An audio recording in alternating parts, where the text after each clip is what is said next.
Hello Gemini, 2024, nasaan nga ba ang iyong swerte? Kuha lang tayo ng ilang messages para sa inyo. As usual, mensaheng gabay lamang po.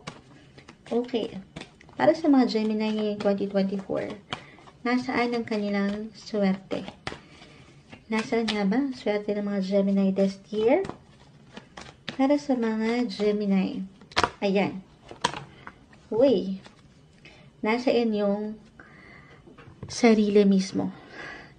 Nasa inyong kalakasan. The strength card ay narito. Mountain. So, sa higit na practical, maring merong magbundok sa inyo. Baka nandun ang swerte. Huy! Bago pa man po tayo mag-start every time, ay sinashuffle natin mabuti ang baraha. At ito rin, actually, bilang magkatabi lang yung sign nyo ng Taurus, mai-relate lang ni Moonchild kung kayo nakapakinig. Ito rin, halos, almost, oo nga, reflection and sanctuary. Cave, the strength card. Ito sobrang nakarelate. Sobrang nakarelate ito when it comes to astrology. Kasi right now, itong si planet Jupiter, the planet of luck and expansion. Kaya pa ito yung kinukuha or sinisilip natin kasi yung topic natin ay about swerte. And Jupiter is the planet of luck.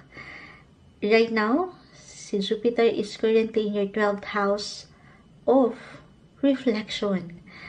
Ito, may papasok natin ito doon. Healing. Closure. Endings. Ito, yung endings hindi kailangan laliman. Maaaring ito yung ilang vibes niyo sa buhay na alam yung hindi na nakatutulong for you, yung ilang energy. And first half of the year, magpapalakas kayo. Magpapalakas kayo ng higit. Mag-reflect. This is the best time to review your life, reassess your life, re-evaluate things, pag-aaralan, papakiramdaman, magpapalakas sa inyong sariling paraan dahil doon naman sa word na healing, iba-iba rin po tayo, kung paano tayo nagpapagaling. Physically, mentally, parang, the strength card. Once na naibalik nyo na yung full strength nyo para matugunan yung ilang pangarap pa, dyan kayo higit nasiswertehin. Dyan papasok ang swerte. Gemini, kung hindi nyo pa napapanood yung inyong mga yearly horoscope, card reading, naka-upload na po yan sa ating YT lahat. Ay, na-mention ko doon na isa kayo sa pinaka-lucky, pinaka-swelteng sign ngayong taon. At maaaring maramdaman nyo yan ng higit on the second half of the year, 2024. Okay? Ayan, parang naghang ang Moonchild, magpapalakas. Kasi diba, once na nakapag-recharge na kayo ng energy, maybe isang message po ito. Napagtutuunan nyo ng higit yung kayo.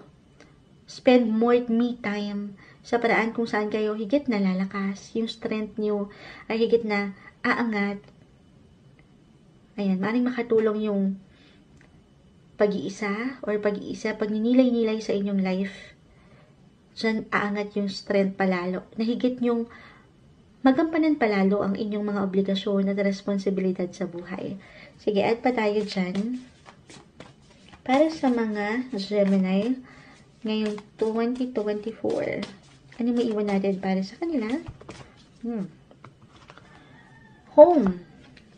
Sanctuary. So, saan ka higit na nagiging comfort, komportable? Uy! Ito marahil, higit yung maramdaman to on the second half of the year. Yung travel. Ito unahin natin. Merong pag-travel. Sa mountain ba to? O higit kayo magiging bukas sa ilang possibility ng travel. Merong travel opportunity. Andito yung luck. Guys, ito hindi kailangang laliman. Ito. Kasi hindi isang medical advisor ang Moonchild. Pero ito yung mga sa inyo. Fertility. Merong mabubuo. Merong magbubuntis for some of you. Okay, for some of you. Home. Andito yung swerte. Siyempre, baby blessing, may baby blessing, may travel opportunity, yung comfort of home. So, mas practical pa, hindi posible na makapag-purchase kayo ng home, why not? Or kahit sa simpleng pangarap pa lang ito na aangat ngayong taon, maring meron kayong ilang plano, ideya, or for some talagang ito na, bibigyan nyo na ito ng pag-aksyon. Maring merong bumili ng bahay or maglipat ng bahay, or mas maglipat ng bahay sa mas malaking bahay. Ano daw yun, Moonchild? Ang ganda. May positive possibility tayong nakikita dyan. Pagdating sa tahanan, pamilya. So, i-claim na po natin yan. At pa tayo, nasa ng swerte ng mga Gemini ngayong 2024. Gemini. Ngayong 2024, nasa ng kanilang luck. Okay, may umaangat dito. Uy! Diyos ko, nagulat. Luck is on your side, Gemini. Kakasabi ko lang nung luck, biglang ito. Luck is on your side. The universe has your back. Merong swerte. Hindi nyo pa man ito agad-agad. Guys, sa realidad, magkakaiba tayo ng posisyon, ng sitwasyon. Pero definitely, minsan kasi yung blessing, hindi lang natin yan napupuna. Kasi nga, iba yung tinitingnan mo . Iba yung nilulook forward mo, pero merong blessing. Minsan hidden lang. Minsan, hindi mo palang nakikita o nararamdaman agad. Pero luck is on your side. So, ilang umangat dito? Travel, fertility, home. Yung inyong lakas na napakahalaga para tugunan. Ito, the strength card. Nandyan ang swerte. Napakahalaga. Physically, mentally, napakahalagang malakas kayo. Para higit yung matugunan itong ilang pinapangarap nyo pa. Patungo sa inyong swerte. Sige, at pa tayo dyan. Para sa mga Gemini 2024, nasa na swerte ng mga taong ito na pwedeng makapakinig? 2024, Gemini. 2024, medyo mailap.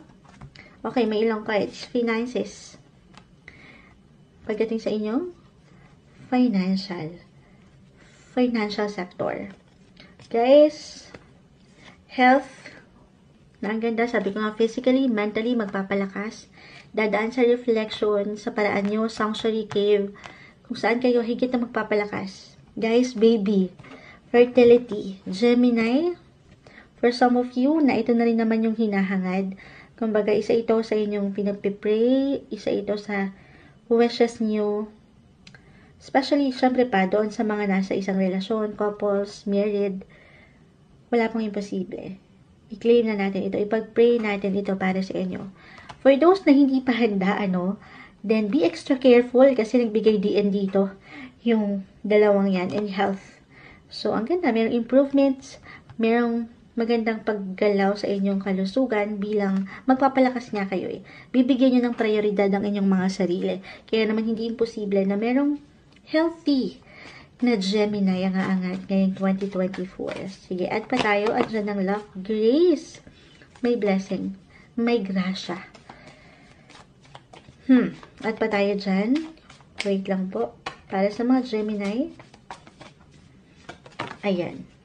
Ngayong 2024, revelation, grace. Na-mention ko yung hidden kasi sa 12th house, Jupiter in your 12th house, on the first half, meron kayong parang hidden, meron kayong isisikreto. If ever hindi ito mag-reflect sa iyo mismo, maaaring ito ay ilang tao sa inyong paligid, na may kaugnayan sa aking ilang na-mention. Merong, eto, baby, merong marireveal na baby, fertility, or yung kayo mismo, parang hindi nyo muna, on the first half, parang magtatabi lang muna kayo ng ilang energy, kumbaga maghahanda, maring pinaghahandaan yung ilang bagay, bago kayo magpakita ng lakas sa showtime.